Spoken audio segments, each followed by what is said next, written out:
할렐루야! 예배 자리에 오신 여러분 사랑하고 축복합니다. 여러분 지금 어디 계십니까? 저는 지금 제주도에 나와 있습니다. 여러분 어디에 있든 그곳이 바로 예배의 자리입니다. 우리 함께 기쁨으로 주님을 찬양합시다. 렛츠고!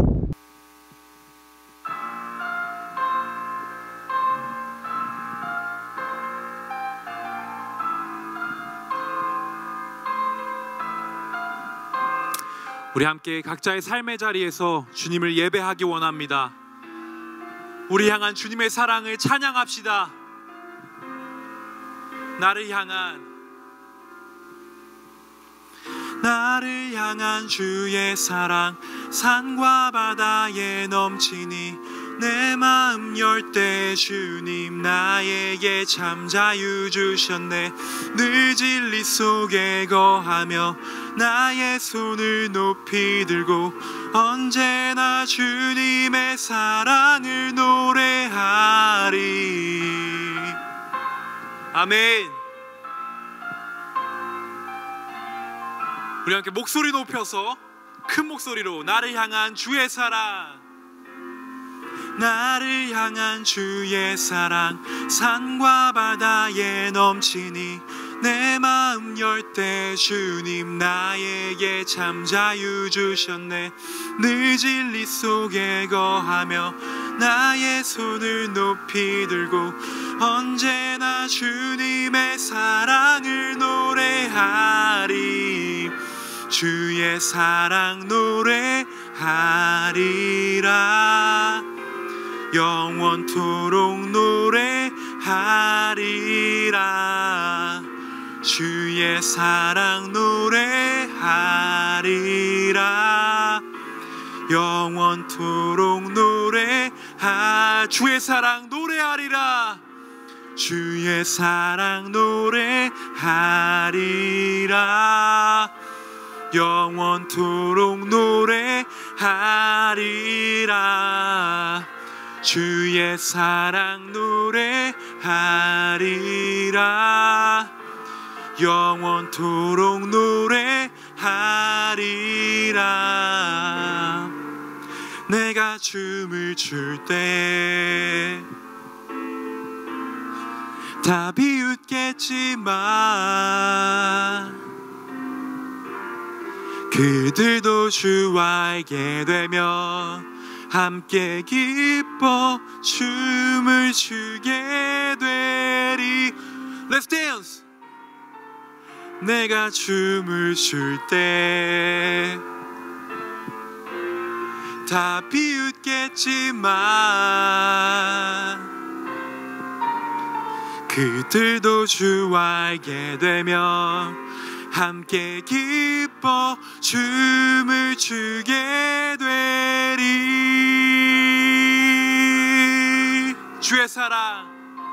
주의 사랑 노래하리라. 영원토록 노래하리라. 주의 사랑 노래하리라. 영원토록 다시 한번 주의 사랑 노래하리라. 주의 사랑 노래하리라. 영원토록 노래하리. 마지막으로 주의 사랑 노래하리라. 영원토록 노래하리라.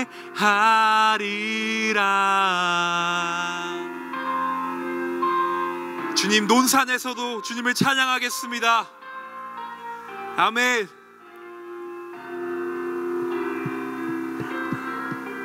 할렐루야. 우리 하나님께 영광의 박수 올려드리겠습니다. 감사합니다. 주님.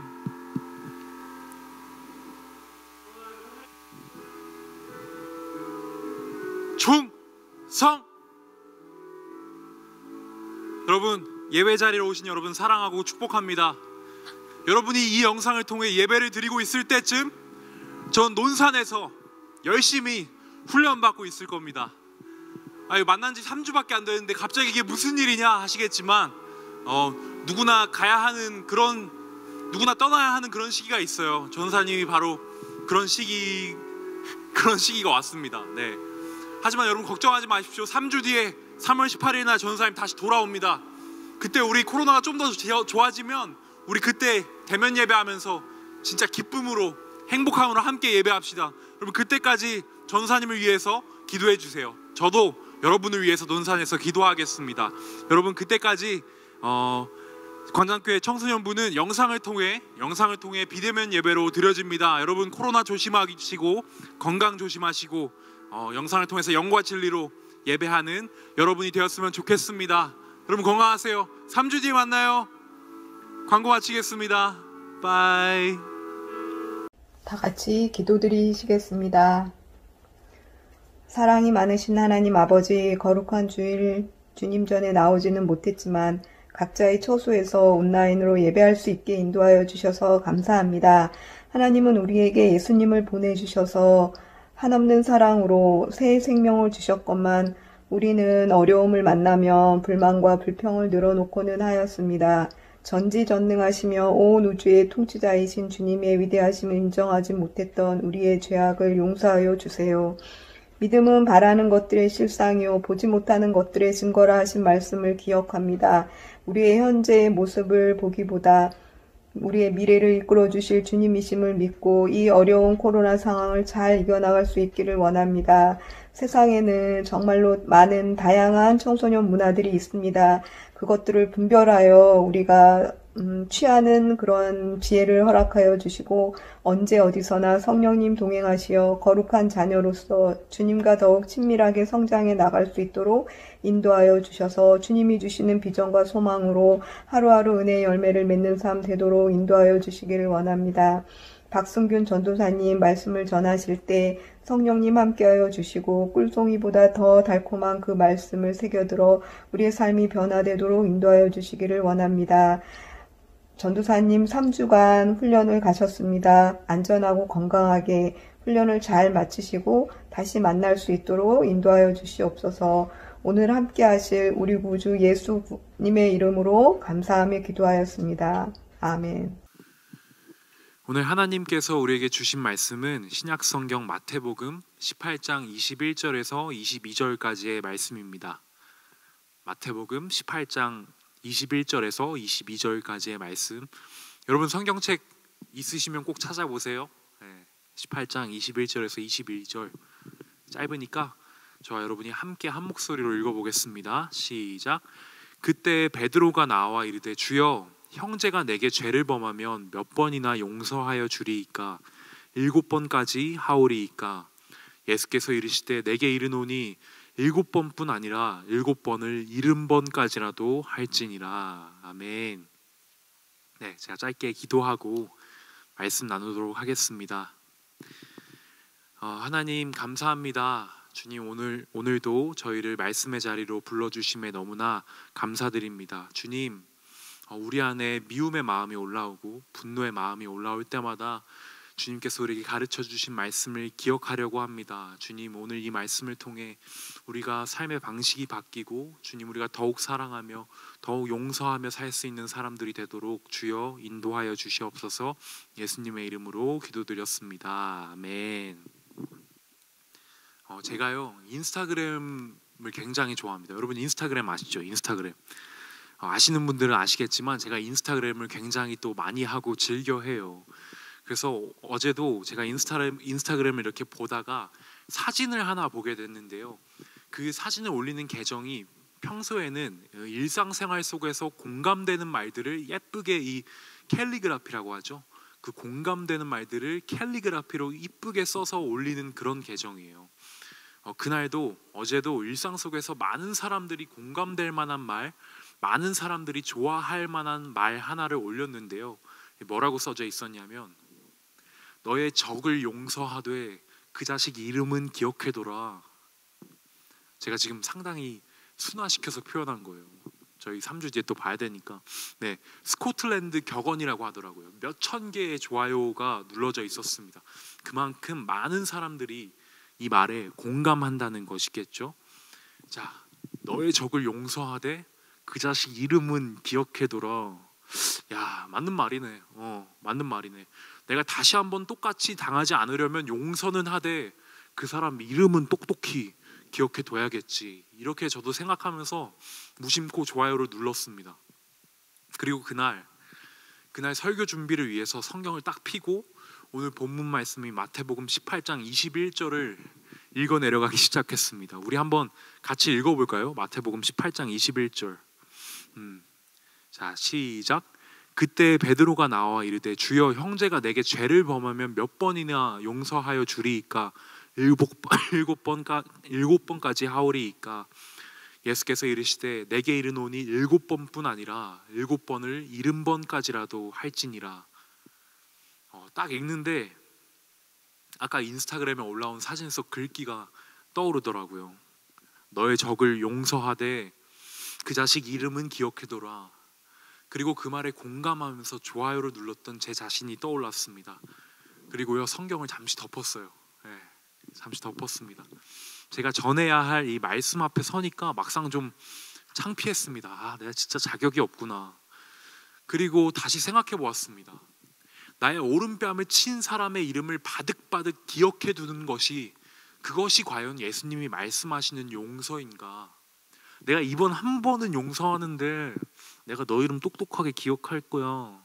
한 번 더 나 먹이면 그때는 진짜 용서하지 않겠어. 이렇게 하는 게 과연 예수님께서 원하시는 모습인가? 이런 생각이 들었습니다. 여러분, 요즘 우리가 발붙이며 살아가는 이 세상을 보십시오. 그리고 우리가 손에 들고 보고 듣는 것들의 내용이 어떤지 한번 잘 생각해 보십시오. 과연 복수의 시대라고 말할 수 있을 정도입니다. 뉴스를 보면요, 하루가 멀다 하고 이 복수의 감정으로 인한 이 살인 사건들이 매일 나오고요, 우리가 듣는 음악, 우리가 보는 드라마나 영화 모두 이 복수의 메커니즘이 상당히 많이, 우리도 알게 모르게 상당히 많이 들어가 있습니다. 오른뺨 맞았는데 왼뺨 들이미는 것은 찌질한 것이고 어떻게든 칼 갈아서 복수하는 것이 멋진 것이라고 이 시대는 우리에게 말하고 있죠. 네가 한 대를 때리면 난 4대 갚아. 그게 너와 나의 세대 차이야. 많이 들어봤죠? 이게 요즘 청소년들 친구들이 엄청 좋아하는 이 스윙스, 킹, 너네 나 못 이겨, 스윙스의 가사입니다. 네가 한 대를 때리면 난 4대로 갚아. 이게 너와 나의 세대 차이야. 이렇게 우리는 은연중에 복수는 멋있는 것, 용서는 찌질한 것이라는 사회적 분위기 속에 우리도 모르게 물들고 있습니다. 저도 그랬죠. 그러니까 그 글에 좋아요를 눌렀겠죠. 그리고 몇 시간이 지나지 않아 하나님께서 말씀으로 저를 치셨죠. 너 뭐 하고 있냐고. 자, 21절에서 베드로 형님이 묻습니다. 이분은요, 궁금한 거 잘 못 참습니다. 다 물어봐요. 예수님, 나의 형제가 나한테 해를 끼치면, 죄를 범하면 몇 번이나 용서해야 됩니까? 그래도 내가 예수님 제자니까, 그리스도인이니까 7번, 무려 7번이나 참으면 그 정도면 되겠죠, 예수님? 이렇게 뻗팅기면서, 예수님, 저는 7번이나 용서할 거예요. 이렇게 어깨가 이만큼 올라가 있는 베드로에게 예수님께서 말씀하십니다. 용서는 7번이 아니라 7번을 70번까지라도 해야 하는 거야. 7번을 70번 하면 몇 번입니까? 7 곱하기 70, 490이죠. 용서는 490번까지구나. 491번째부터는 그냥 복수는 나의 것 이러면서 막 받아쳐도 되는구나. 예수님이 이런 의미로 말씀하셨을까요? 아니죠. 예수님은 몇 번 이상은 용서하지 않아도 되는지 구체적인 횟수를 알려주시고자 한 게 당연히 아니겠죠. 용서의 횟수는 중요한 것이 아닙니다. 예수님은 우리가 한량 없이 완전하게 용서하기를 바라셨어요.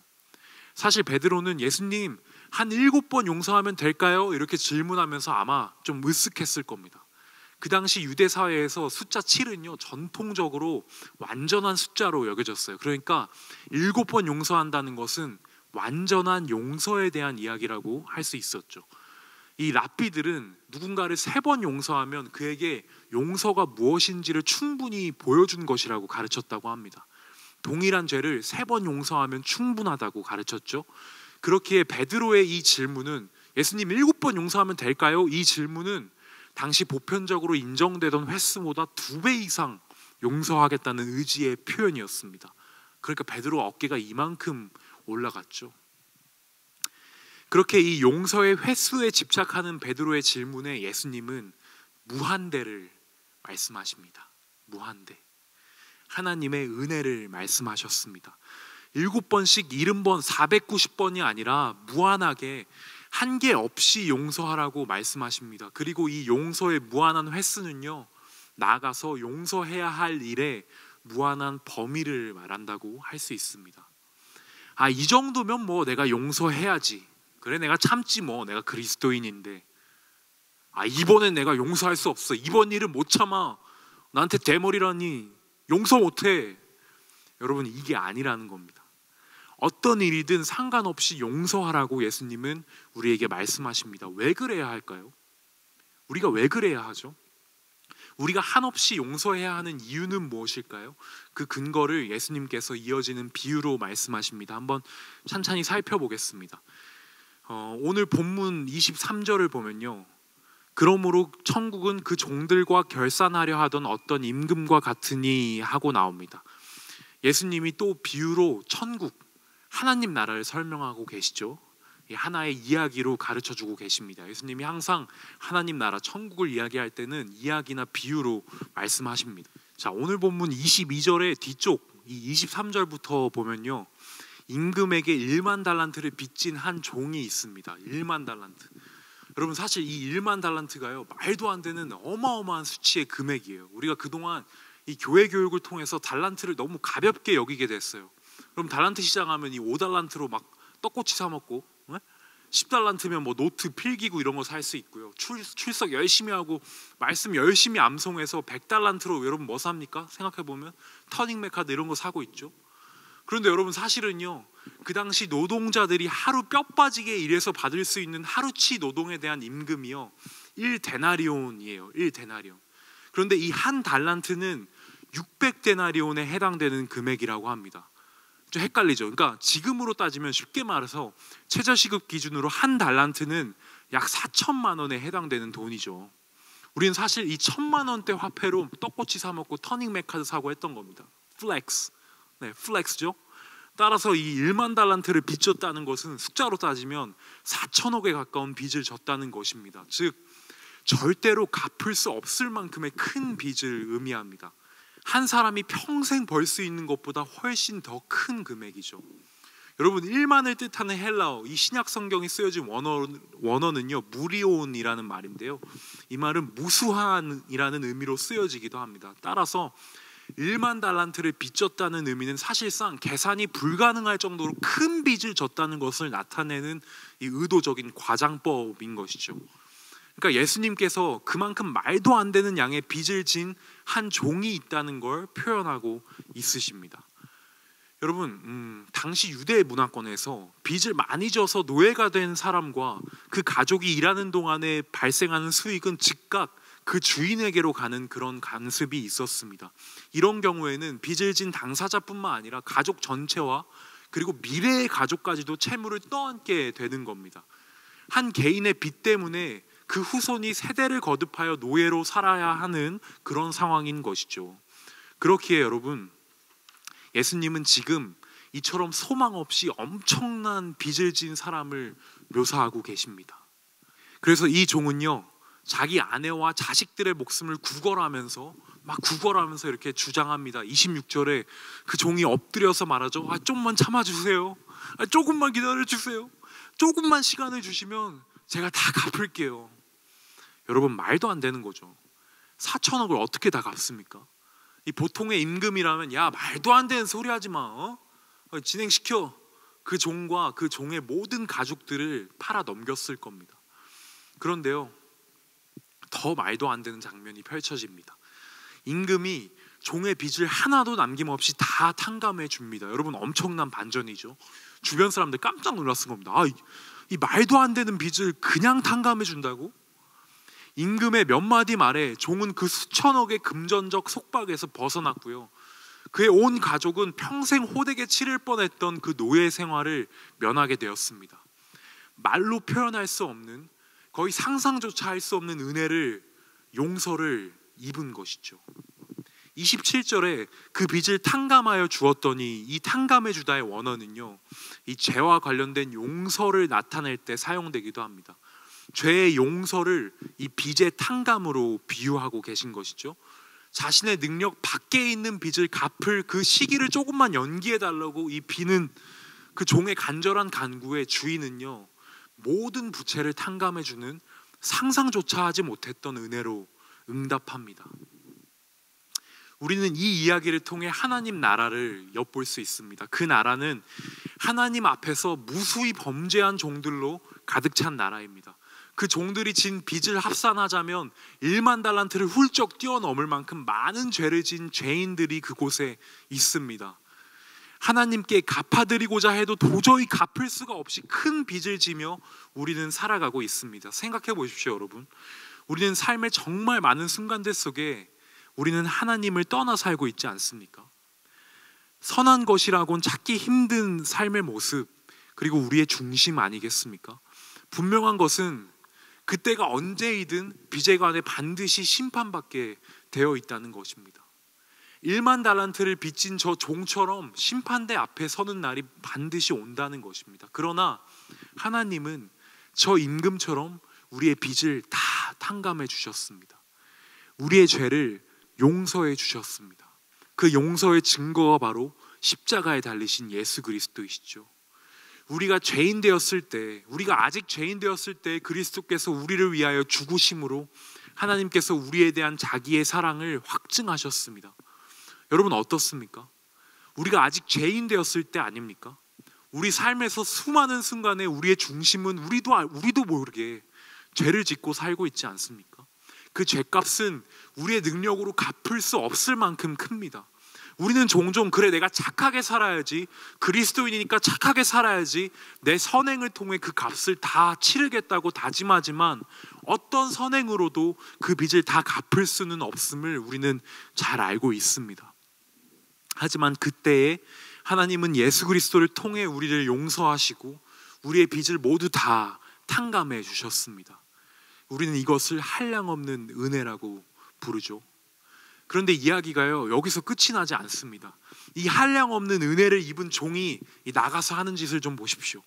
오늘 본문 28절부터 30절을 보면요, 이 1만 달란트의 빚을 탕감받은 종이 나가서 얼마 빚진 동료를 만납니까? 얼마 빚진 동료를 만나나요? 100데나리온. 예, 뭐 적지 않은 돈이죠. 그 당시 노동자들의 3-4개월치의 임금에 해당하는 돈이니까요. 그런데 이 돈은요, 1만 달란트 앞에서는 비교도 안 되는 돈입니다. 이 종은 자기가 입은 은혜를 바로 까먹습니다. 그리고 어떻게 합니까? 그 동료의 멱살을 잡습니다. 야, 돈 갚아 이 자식아, 아니, 돈 내놔 이 자식아 하는 겁니다. 그런데 이어지는 29절에 그 동료가 엎드려서 간구합니다. 조금만 참아주세요. 조금만 기다려주세요. 제가 다 갚을게요. 여러분, 이거 어디서 많이 본 장면 아닙니까? 26절에 불과 얼마 전 본인의 모습이었습니다.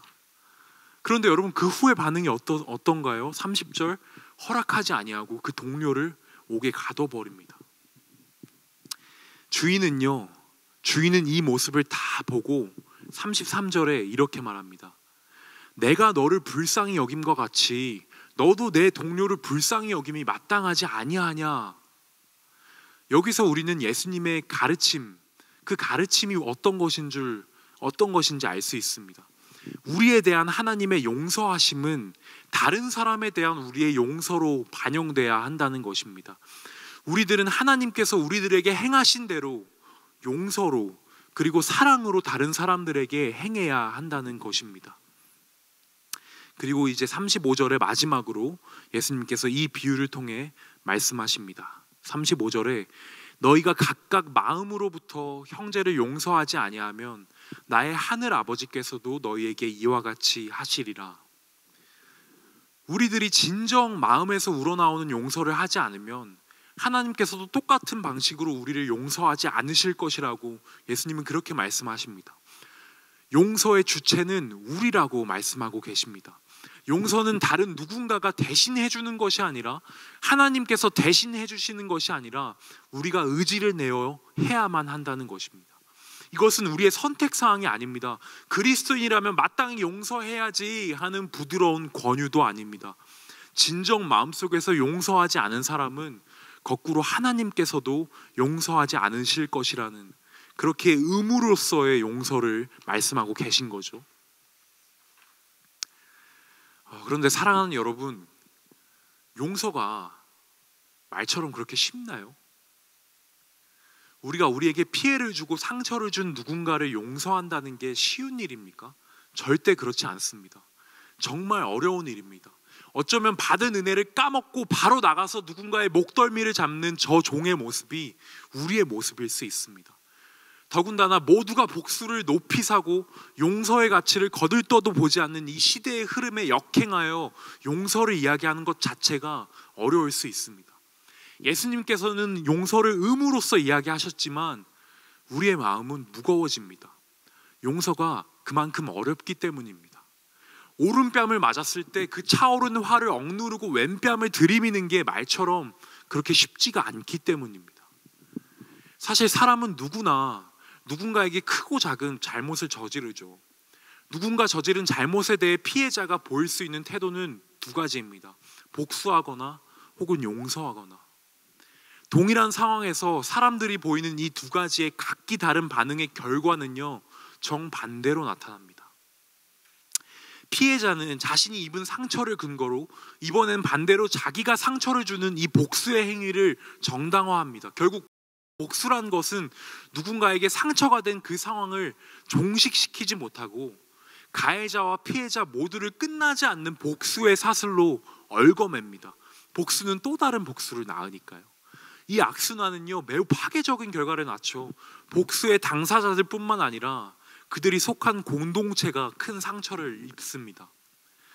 여기서 우리는 예수님께서 7번을 70번까지라도 용서하라 하셨던 그 무한한 용서가 도대체 누구를 위한 것이며 가능하기나 한 것인지 한번 생각해 볼 필요가 있을 것 같습니다. 사실 조금만 깊이 생각해 보면 이 예수님이 말씀하신 용서의 무한성, 이것은 가해자인 이 사람에 앞서 나를 위한 것입니다.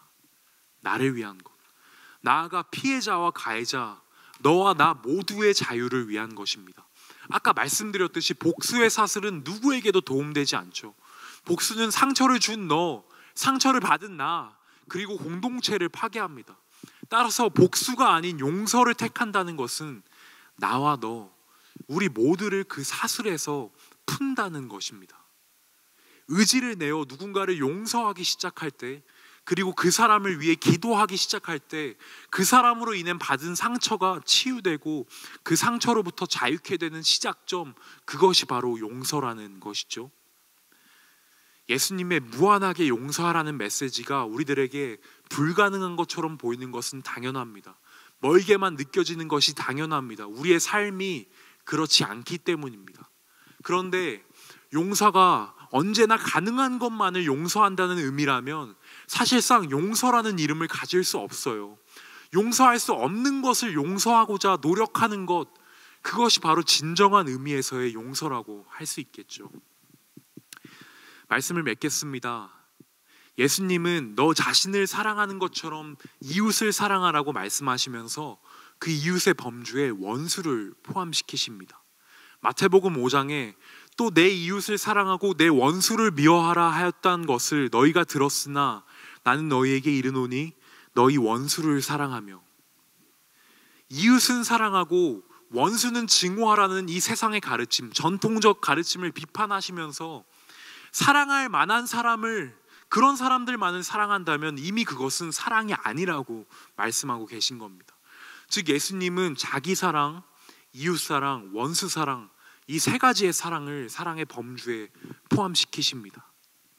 진정한 용서란 용서할 수 없는 것을 용서하는 것입니다. 어렵겠지만 해야 한다고 말씀하십니다. 용서는요, 의무입니다.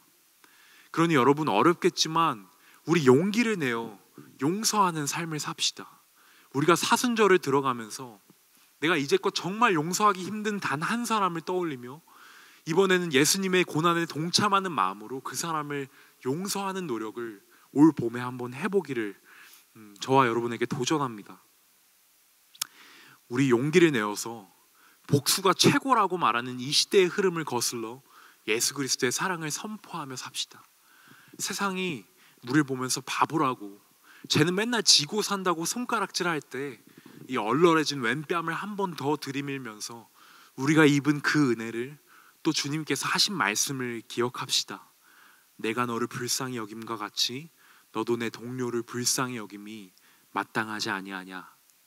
기도하겠습니다. 하나님 감사합니다. 오늘 이 말씀을 통해 우리에게 용서에 대해 말씀하여 주셨습니다. 하나님, 지금 이 시간 정말 마음으로 용서하기 힘든, 너무나 미운 그 한 사람에 대해 생각합니다. 주님, 우리가 용서할 수 없는 사람을 용서할 수 있도록 주님 우리에게 용기를 주시고, 우리가 의지를 내어 그 도전이라도 할 수 있는, 한 발자국을 뗄 수 있는 그 용기를 우리에게 허락해 주셔서 7번을 70번까지라도 용서해라 말씀하셨던 그 예수님의 말씀을 따라 주님, 우리가 사랑의 방식으로, 분노와 미움이 아닌 주님 사랑의 방식으로 이 세상을 살아갈 수 있도록, 그래서 정말 너무나 미운 그 한 사람을 올 봄에 우리가 따뜻하게 용서할 수 있도록 주님 함께하여 주시옵소서. 예수님의 이름으로 기도드렸습니다. 아멘. 우리 함께 예수님께서 우리에게 가르쳐 주신 기도로 예배를 마치겠습니다. 하늘에 계신 우리 아버지, 아버지의 이름을 거룩하게 하시며 아버지의 나라가 오게 하시며 아버지의 뜻이 하늘에서와 같이 땅에서도 이루어지게 하소서. 오늘 우리에게 일용할 양식을 주시고 우리가 우리에게 잘못한 사람을 용서하여 준 것 같이 우리 죄를 용서하여 주시고 우리를 시험에 빠지지 않게 하시고 악에서 구하소서. 나라와 권능과 영광이 영원히 아버지의 것입니다. 아멘. 여러분, 3주 뒤에 만나요.